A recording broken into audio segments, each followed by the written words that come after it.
Hello, this is Recovery Diaries in Depth. I'm your host, Gabe Nathan. Thanks so much for joining us. We're very happy to have you here.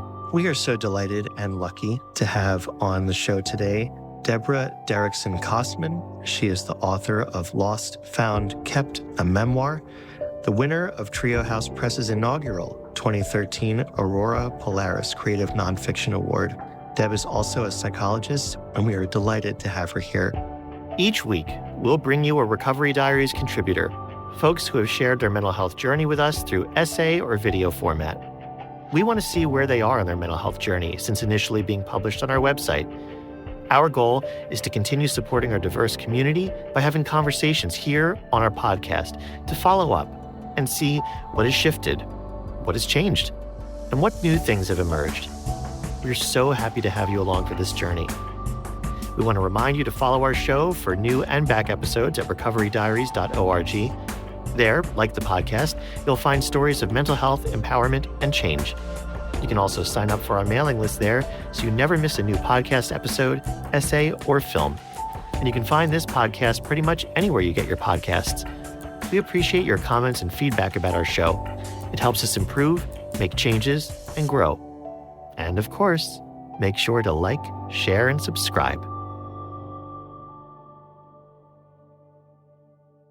Deborah Derrickson Kossmann, thank you so much for joining us here on Recovery Diaries in Depth. Thanks for having me. I appreciate it. It is an absolute pleasure. Can you just tell us very briefly a little bit about who you are, what you do, and why you're here?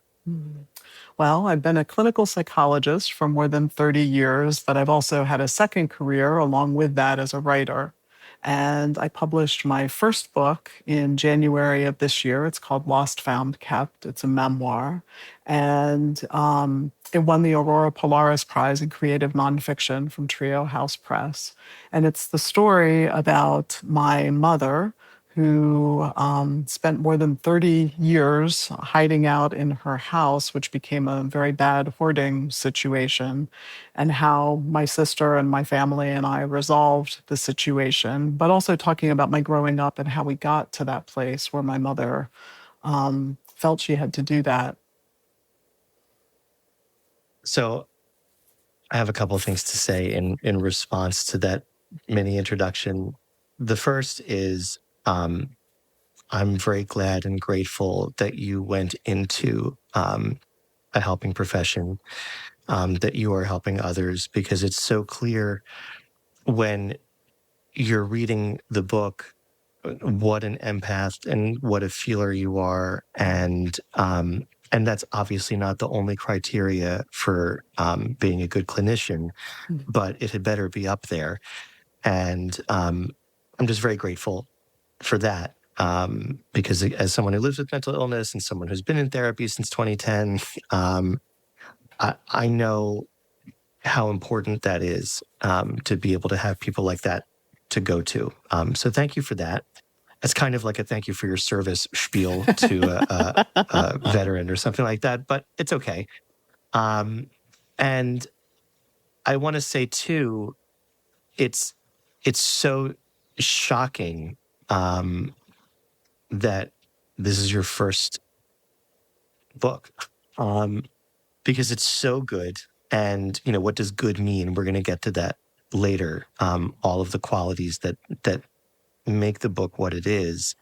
But what I couldn't escape from when I was reading the book is just how visceral it is, and how you have an ability to place the reader in time and space, which can be, quote, the hoarder's house, and that feeling of retching as you're going from, room to room, or whether it's a violent or frightening scene from your childhood, situations that I've never been, well, I have been in a hoarder's house, but not to this extent.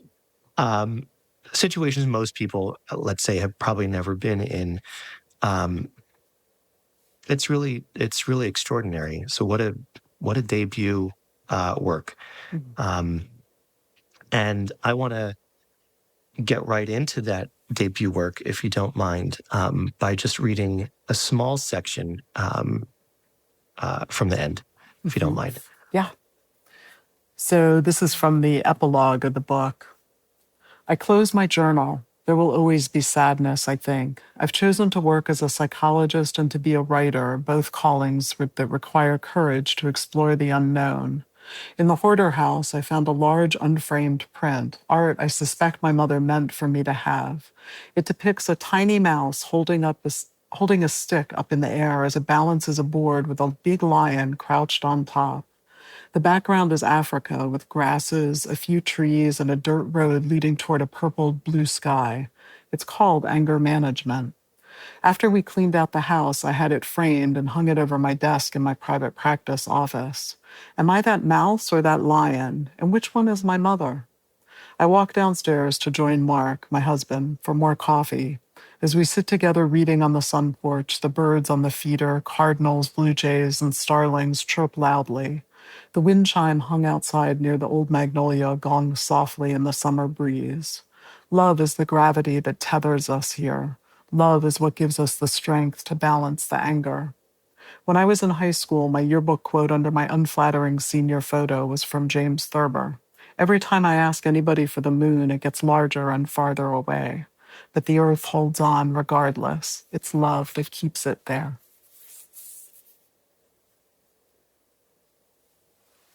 Love that gives us the strength to balance the anger. So my wife and I have been talking a lot about your book of late. Good. Obviously, it is good. It's very good. But one of the things that we were talking about was sparked by that section. And so I'm really asking you this question as much for her as it is for me, as it is for our listeners, as it is for you. How do you process that anger? How do you process that anger is the first part of the question. And then how do you help others do the same thing in situations that are totally unique to them? And I'm just going to pause there and Well, I think, one of the concerns that I had about the book when I wrote it was, do I sound too angry in the book? Because as you know from reading it, there was so much frustration and so much rage and so much pain around what we discovered in my mother's house. And because of my long family history of losses and traumas and some other kinds of things, it was very complicated to go into that house. And part of the narrative through line of the Hoarding sort of pulls together all of those strands, from my childhood and growing up about how we got here with my mother. I think, the anger, one of the ways that I really tried to temper it, and I think this is true when we think about how we deal with our own families and things that have happened in our own families, is to try and look at ourselves with a lot of compassion. Because I think, that feeling is just a feeling. It's normal. Anger can be used for good or for ill. And it's a signal that something is not okay. Generally it's a signal about that our boundaries have been crossed, or that something is too much, or that we need to protect ourselves in some way. So I think that if you can answer anger with compassion and with care, sometimes you can help dissipate it.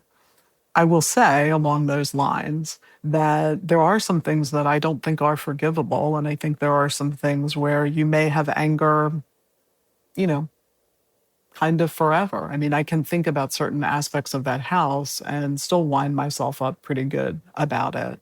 But I think what I tried to do in the book was to really have compassion for my mother's situation, but also really compassion for me as well. And that was actually harder to do than having the compassion for my mother. I think it's much harder to have compassion for oneself when one is really struggling with a lot of negative feeling. So I think that, I think that's part of it. I think that's universal. For me personally, everybody's allowed to make a mistake but me. And when I do it, it's like, as you know, I'll let people in on I'll peel the curtain back a little bit. So I fucked up this podcast, 8 times. And I know that even that's not true. Like that's hyperbole, right? Like it wasn't 8 times, but in my mind, that's what it feels like. Right. And it is this incredibly outsized reaction that feels completely legitimate in the moment, because fucking up or making whatever it is feels cataclysmic. But really, it's just about being human. Right. But I do want to touch on something that you said. You mentioned forgiveness and that there are some things that are unforgivable. I was also talking to my wife about this just over making lunch. There's so much out there I think in pop psychology and even in therapist's office and in writing about how you have to forgive and about how that's the way. And if you don't, you're carrying this bag of bricks and it's really just hurting you. If you're holding onto anger at someone else. And, so I'm so curious about your take on that with yourself, with patients in life in general. Well, I think that, I say to patients, and, certainly I feel this myself. I mean, I've done a lot of therapy myself, which I talk about in the book. I think, you know, there's a thing in psychology and sort of in our, kind of easy meme world about, forgiveness in a very, I don't know, pop psychology sort of way. And I don't think it's helpful.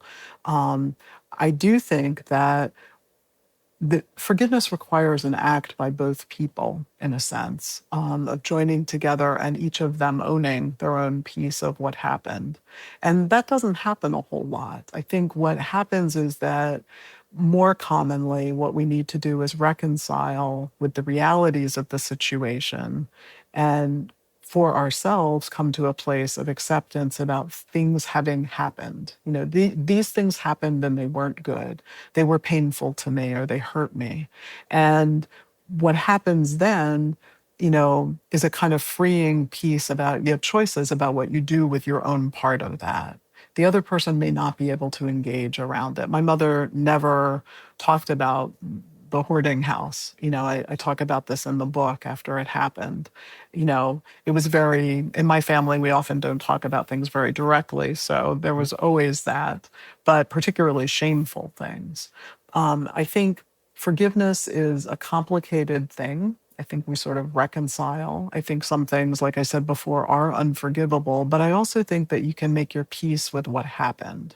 And I think when we talk about carrying stuff around, it's about kind of right sizing that anger and that emotion. Those are things that happened in the past and they affected us. And the more we understand what happened and the more we can right size our, feelings about it, the better we are in terms of dealing with stuff that happens after. you know.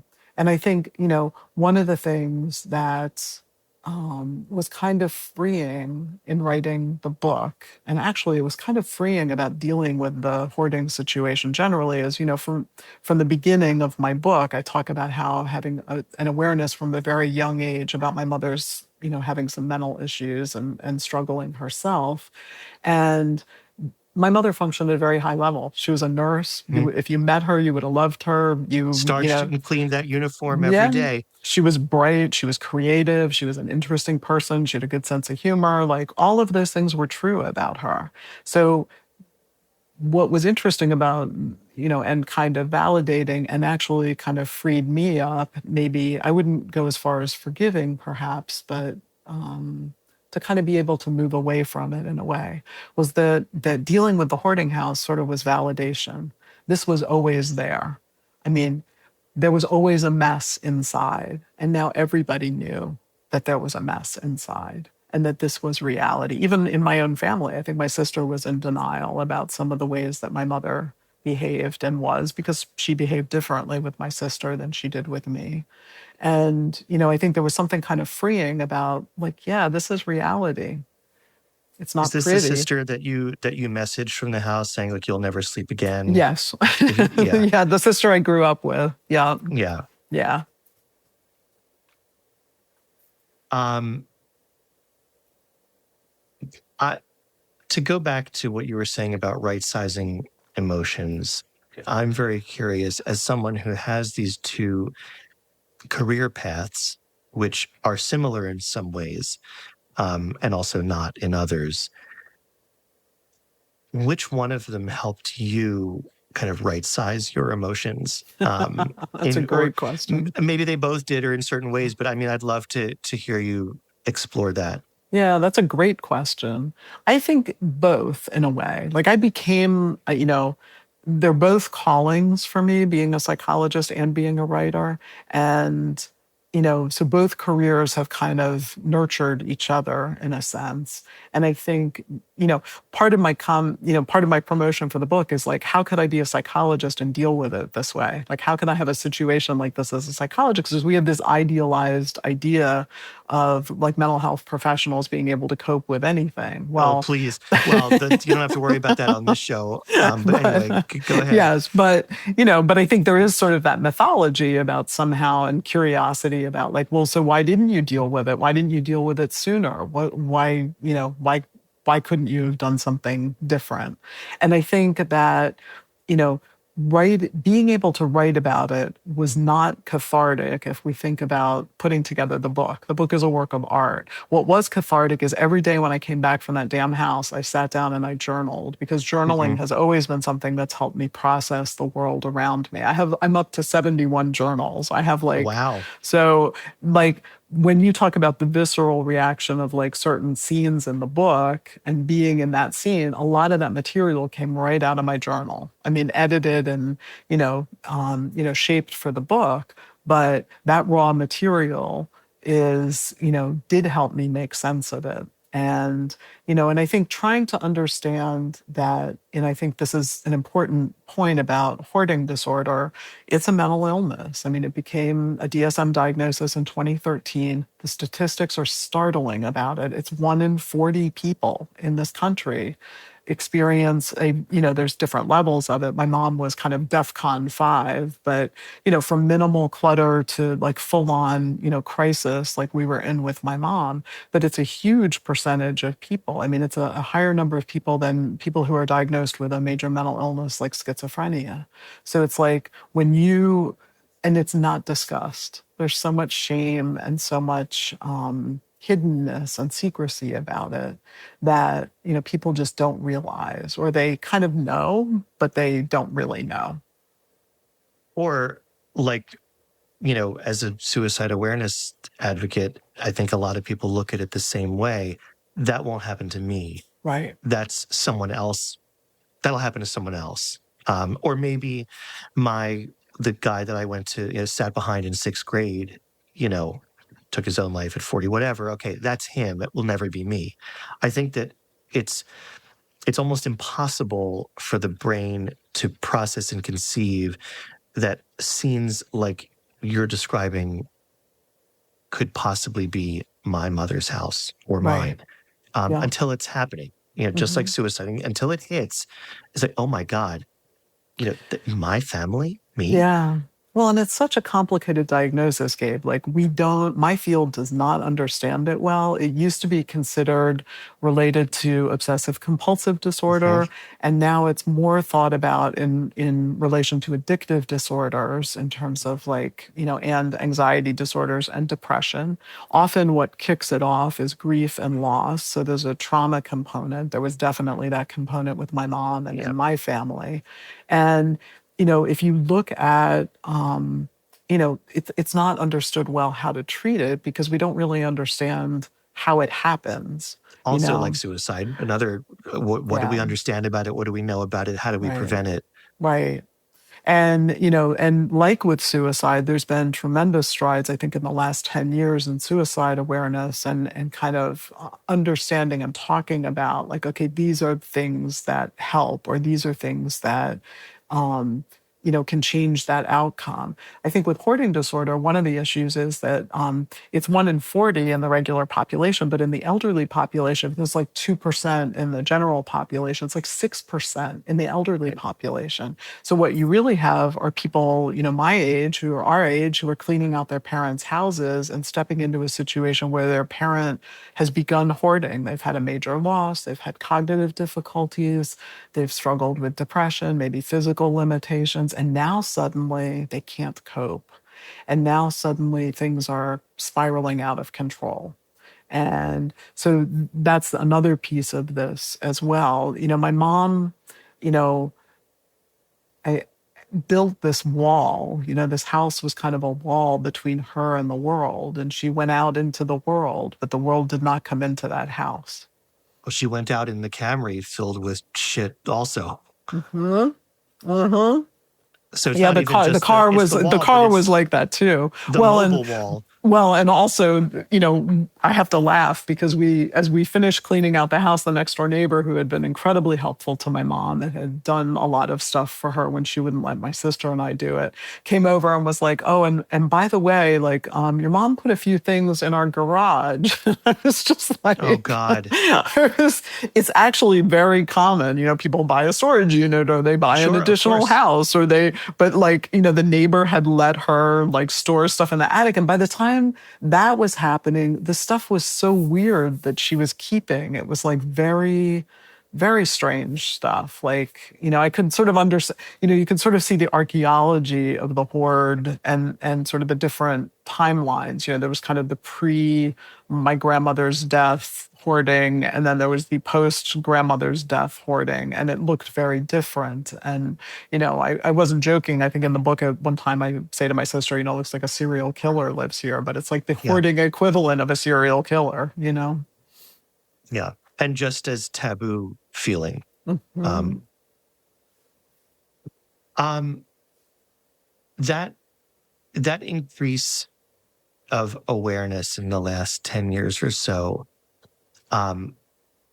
was that part of the motivation? I mean, it sounds like a dumb question, but I'm assuming that was part of the motivation for writing the book, helping move that needle towards, decloaking shame and just saying, like, this shit is happening.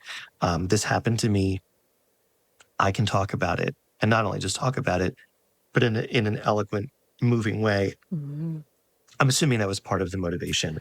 Well, I think, there was a version of this book that I wrote and tried to get a literary agent around in like 2014. And what was interesting is that in 2014, I had decided that I wasn't going to write about my mother until she died. Like I had pretty much made that agreement with myself that I wasn't going to write about it. And, it's interesting because every literary agent and, that saw the manuscript was like, the writing's great. This is a beautiful book. It's like, but there's something missing. And, I couldn't tell the story because we hadn't been in the house. I could speculate. I mean, I could sort of include her in the story, but it really, until 2016 when we went into that house. And what happened after the clean out was I decided it was my story. I decided this is my story and I can tell this story. The story needs to be told. And in fact, in a weird way, the hoarding organized the book. I have been struggling with like kind of what is the, kind of narrative through line in this book. And the hoarding provided that structure. So, ironically, the disorganization and the chaos of that house and of the situation, kind of helped me make sense of my family in a way. It helped me sort of put it together in a different way than I had thought about it before. And my mom was alive when I finished this book. So actually today is the 2-year anniversary of her death. Wow. And,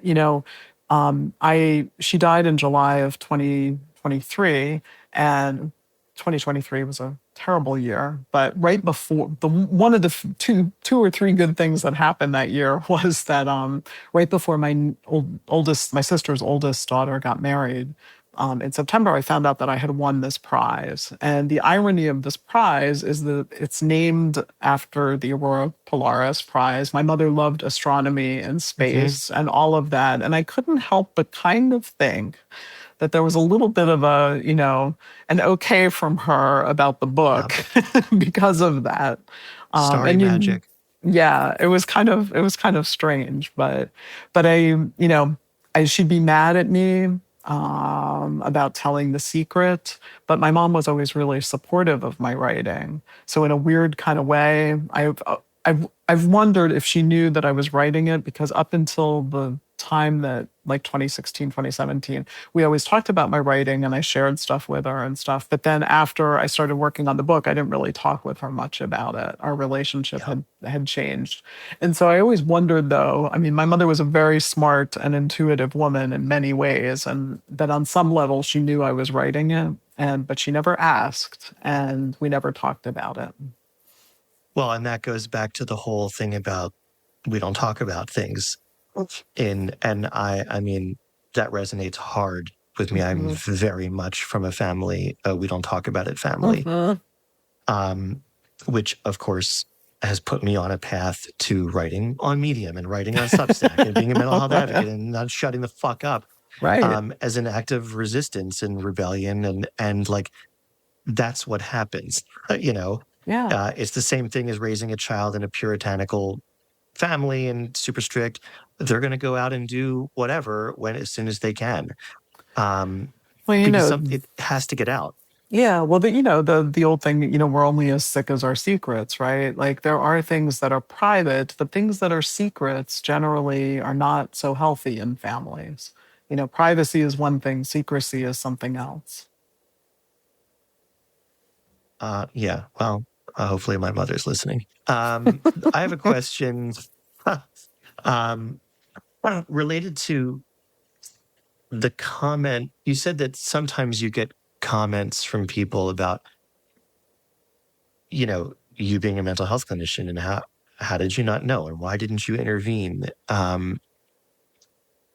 I Just to share a personal thing, as I think I mentioned to you in an email, I used to work at a psychiatric hospital in Norristown, and as a staff member, I noticed pretty quickly how fucked up we all were and how struggling we all were, and losing ourselves in this fight against serious and persistent mental illness and recidivism and assaults, all of that stuff. And when I first started working there, I was like, I am going to come in here from 7 to 3 and do my job and keep my head down and get the fuck out of here. And I'm not going to get attached to these people. And of course, that didn't happen. And I got very, very attached to folks who I worked with, and in a trauma bonding crisis, crazy way, probably very unhealthy, but it happened. And as a theater major, I was looking for a way to bring us together. And so I staged this production of Our Town with the staff. And we rehearsed for 4 months, from 7 to 10. Nurses worked 7A to 7P. They would race to the theater. And we put the show on in December of 2015 twice for the community. And I ended up giving a talk at the International Thornton Wilder Conference about doing Our Town in this environment with these people, and talked about how it changed us and what it was like. And gave this 20-minute talk and was answering questions. Someone said, I don't remember anything anybody said except this one person. Of course, it's always the one person who said, oh, so you did this for you and the staff. Why didn't you do it for the patients? And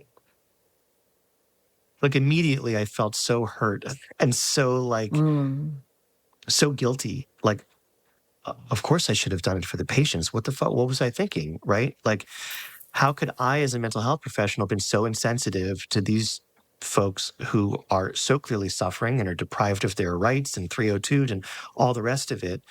When we have keys and we can come and go as we please and all of that stuff. But I felt so ashamed and so guilty.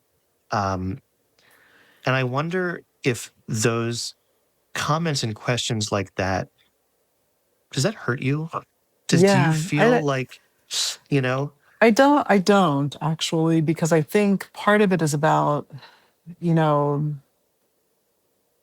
mental health folks have some mythology around themselves about, kind of trying to kind of hold on to a facade about things. And I think, you know, if you're, to be a healthy person, working in this field, you're doing your own therapy, you're looking at your own stuff. There's not a human on the planet that doesn't have, their own baggage. There's a line in the book that I use in therapy a lot with people where I say, the goal in life is not to go through life carrying a steamer trunk of your, shit and your old stuff, but to be carrying a small carry-on of it, because you're never going to get rid of it. You're always going to have your own stuff. And so, the people not understanding, or people kind of, I was at a book group and somebody said, my family, we never would have like let my mother alone for that long. The sisters would have been there, the kids would have been there, like everybody would have been there. And, and I was like, that is a cultural, like, it was really interesting because we started talking about the cultural implications of this, that, in, kind of WASP families where there's secrets and, that kind of thing and shame. And, it's a different kind of cultural milieu than a different family. Like, this person had grown up in a large, Irish Catholic family with like, a lot of, everybody was sort of in everybody else's stuff. And, so I think trying to understand people's, questions about this stuff is coming from their own curiosity and sort of, like, I think it's a wonder. Our town was actually one of my mother's favorite plays. We took her to see it in New York. And I think it's like, for the staff in that environment is a very cool thing, to be able to do with them what you did, because I think in order to work with patients, people working with patients need those creative outlets and those ways to express themselves, because that's how you stay real. Thank you. I really appreciate that, and it's lovely to remember. We just had a reunion. I guess it was 10 years. It was 10 years in 2024, and went back to the stage, which is it's on the grounds of the state hospital, and it's I don't know. It was kind of a wild thing. Very cool. But thank you. But that brings me to a question about memory for you. And, I think, not to speak for you, but I'm from what I read, a lot of the memories that you have of Willowbrook Road and from your childhood are not great. And I guess my question is, what do you do with that other than put it in a book and try to make sense of it and try to make art from it? Golly, this is another conversation I was having with my wife. We talk a lot. That's good. We were talking about,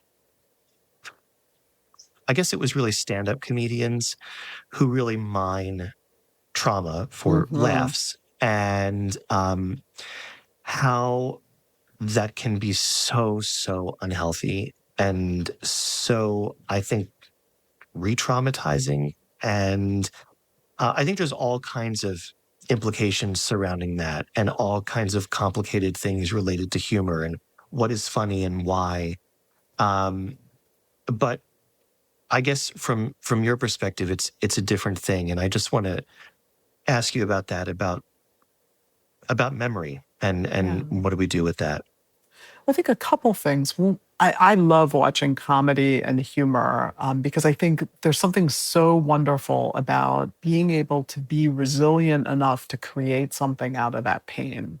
Like, I think most creative people use, I think one of the useful things that we could say about suffering is that if you can make something out of it, then maybe it was worthwhile in some way, or at least, had a, something to do with it other than just the suffering part, right?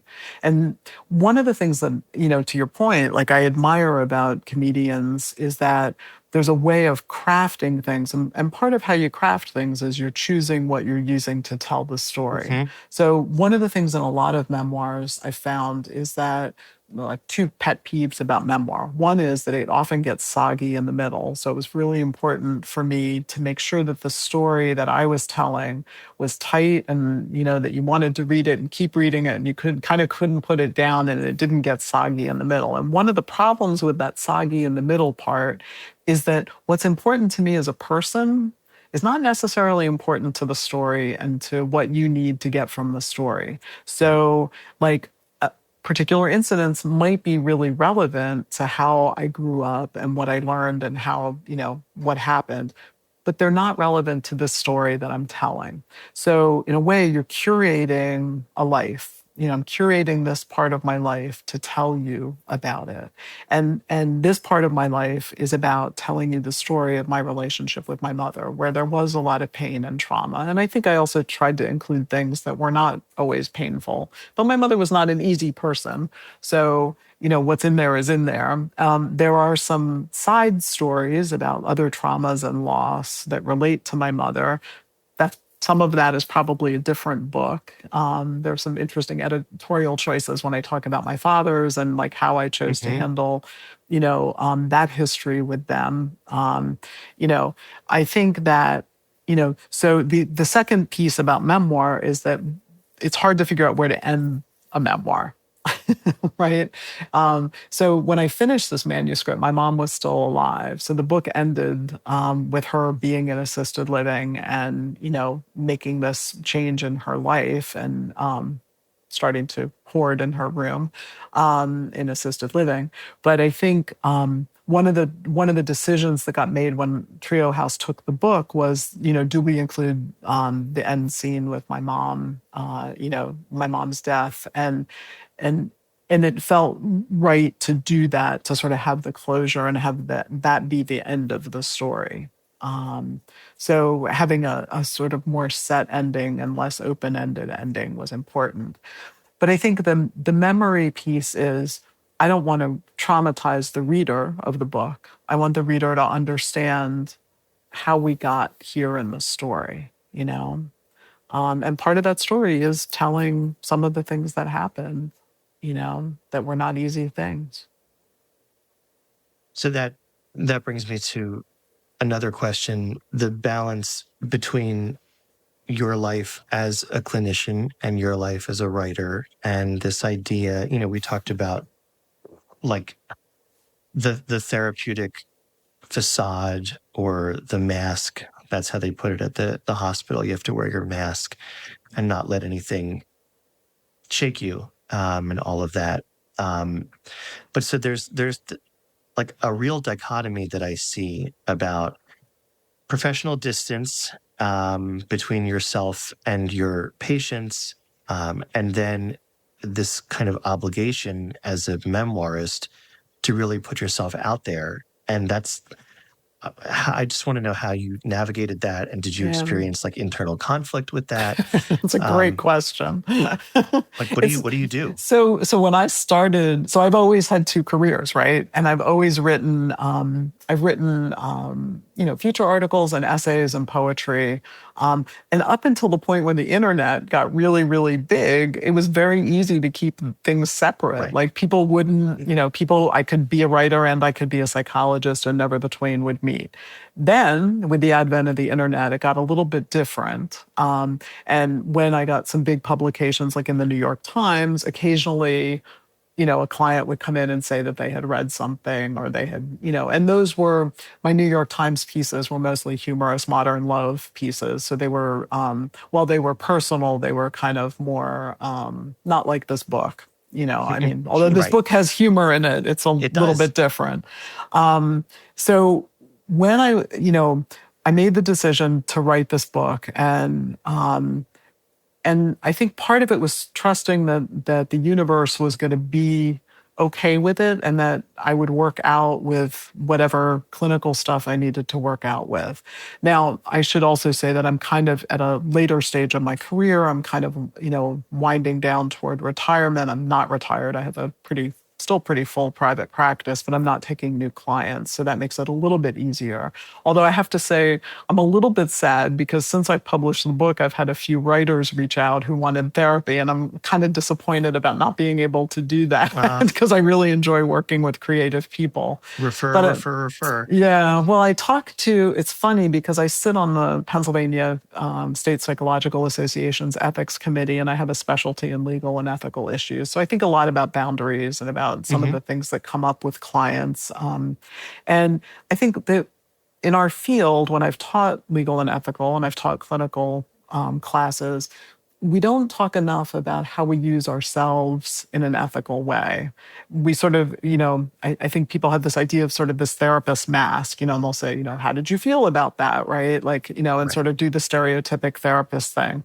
And I think part of what we have to teach students is how to be genuine and to be comfortable in themselves and to have done enough of their own work to be able to be flexible and be relational and be able to navigate complicated interactions with people and model how to do that. So when the book was about to be published, the sort of king of, he's kind of the god of ethics in the Pennsylvania and in actually American Psychological Association, Sam Knapp. He's a wonderful person, and he ran, he worked on PPA for a very long time. He's written numerous books about it. And I said to him, I was at an ethics meeting, and I was like, suddenly it dawns on me, I'm a little bit nervous about publishing this book. Like everybody's going to read it. I don't know who's going to read it. And I have clients who knew about it, and people saw it because it got publicity. And so it's been a very interesting process of kind of, some people have brought it up because it impacted what they felt about what was happening in our therapy, or they identified with a particular part about the book, like the mother part of the book, or, some other aspects of the book, or, kind of talking about not wanting to read it because not wanting to see me as a real person because of where they were in their therapy, which also was plenty fine. Right.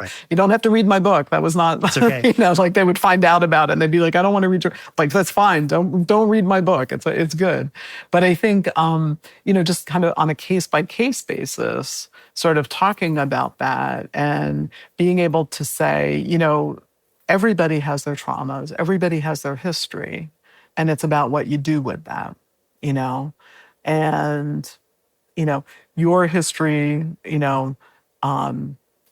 what happened in my history doesn't impact you unless it's something that you feel I won't understand or I won't get, or maybe I will get, or, whatever that is. And we'll talk through it because it's like any other clinical issue or thing that comes up in therapy. You just talk about it and you figure it out.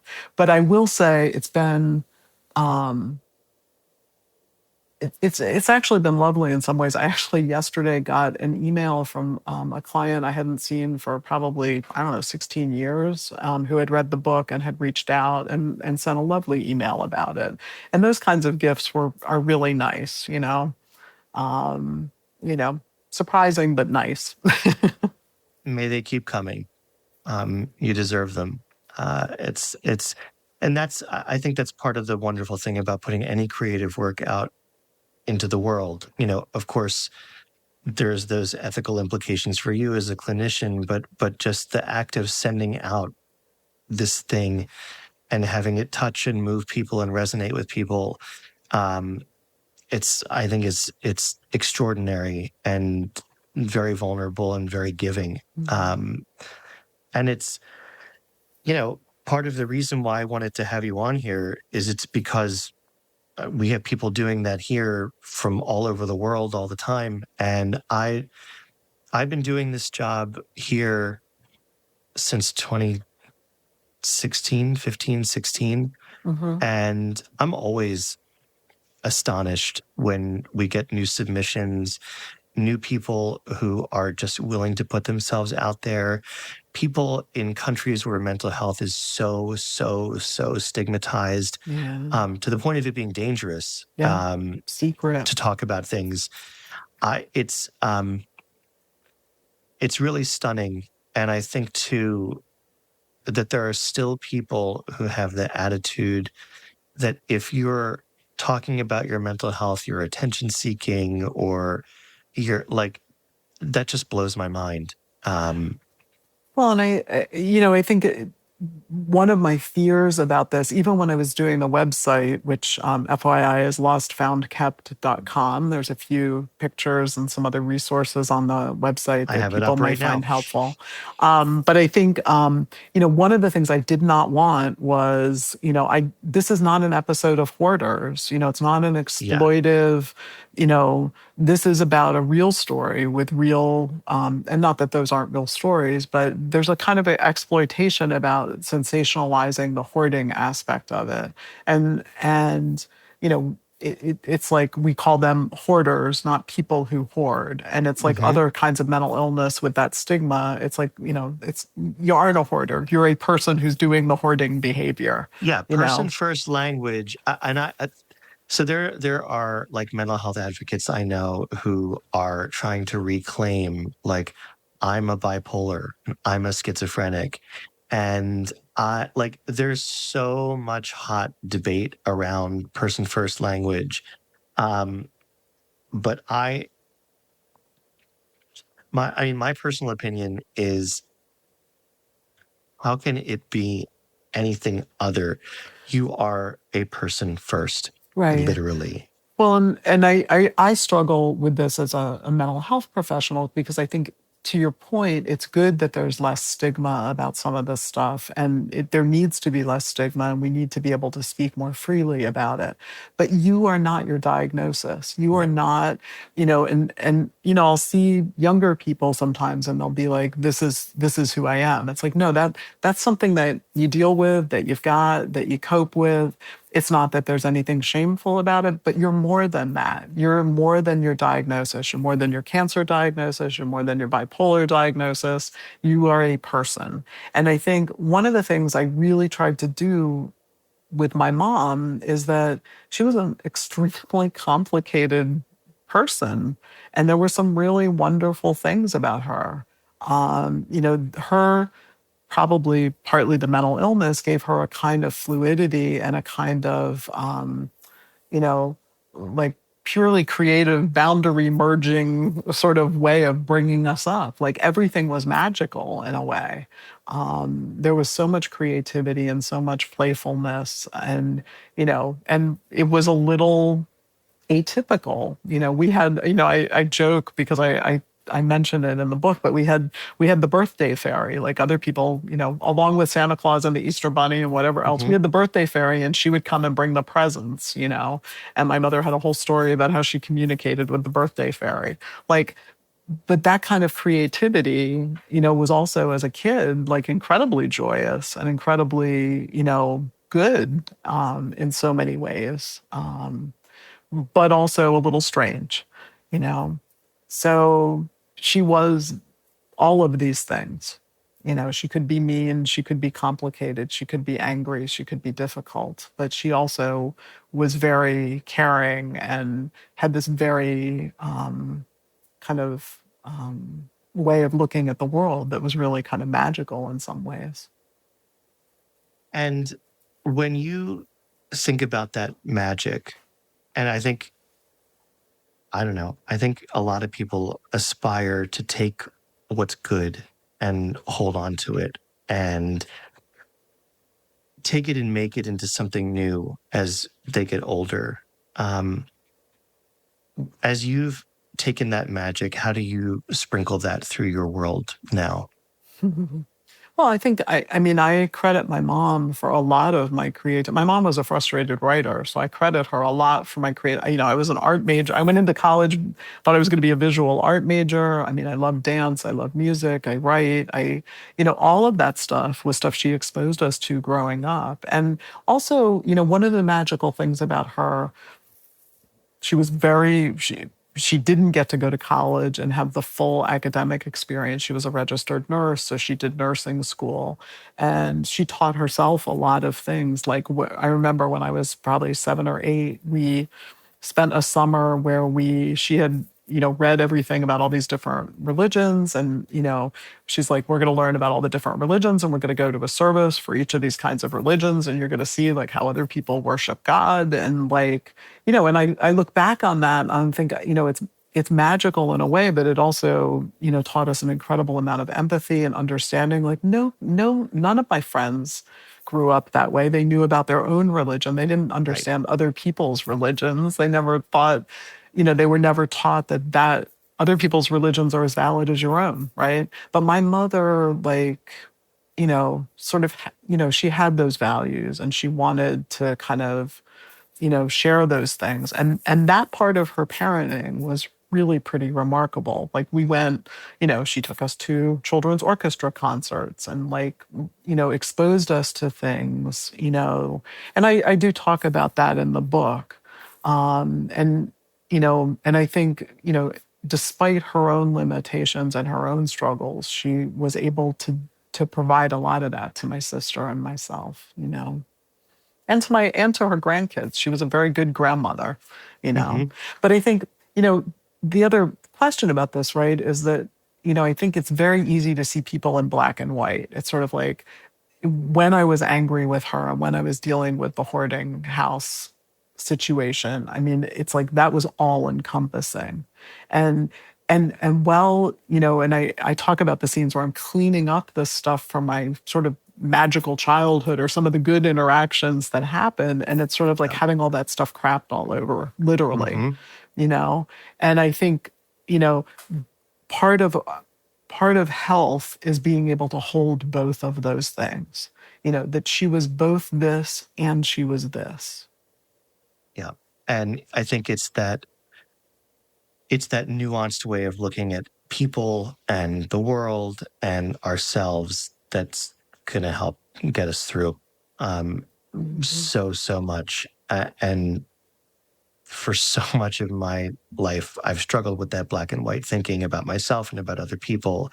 And the more I've opened up to gray, the better it's gotten. Yeah, the richer life is. I mean, life is much richer when you can see the nuances and you don't have to make judgments about, one way or the other way, Yeah. I mean, everything right now is kind of pushing us in those directions. And I think it's a problem. Yeah. Less polarization, more color, more nuance and more grace. The book is called Lost, Found, Kept, a memoir. Deborah Derrickson Kossmann, thank you so much. What a gift this has been. Thank you for having the conversation. It's been really fun to talk about this and a different kind of slant to it, which has been really enjoyable. I appreciate that, Gabe. My pleasure. You can find the book at lostfoundkept.com. Where else, Deb? And you can get it from the Evil Amazon, and you can also get it from bookshop.org or Trio House Press. And, there's active links on the Lost Found Kept website. If you love it, leave a review on Amazon or Goodreads. It really helps me. We're going to have an audiobook, probably, though not for a little while, but the contract was just signed. So there will be an audiobook, and there is an ebook as well. And also, if any of your listeners have a book group or are interested in having an author come to a book group, I'd love to do them. And I'm happy to come and visit your book group. And, you can find that information on the website as well. Wonderful. But she is not accepting new clients. Sorry, I'm not accepting new clients. Sorry. Bummer. Thank you, Deb. Thanks so much for joining us. You're welcome, Gabe. Thanks for having me. Thank you again for joining us in conversation today. It's beautiful to see the progression of our contributors. Thank you so much to psychologist and author Deborah Derrickson Kossmann. She is the author of Lost, Found, Kept, a memoir. It is the winner of Trio House Press's inaugural 2013 Aurora Polaris Creative Nonfiction Award. We are so grateful to Deb for spending some time with us on Recovery Diaries in Depth. Before we leave you, we want to remind you to check out our website, recoverydiaries.org. There, like this podcast, you'll find additional stories, videos, and content about mental health, empowerment, and change. We look forward to continuing to grow our community. Thank you so much for being a part of it. We wouldn't be here without you. Be sure to join our mailing list so you never miss a podcast episode, essay, or film. I'm Gabe Nathan. Until next time, take good care.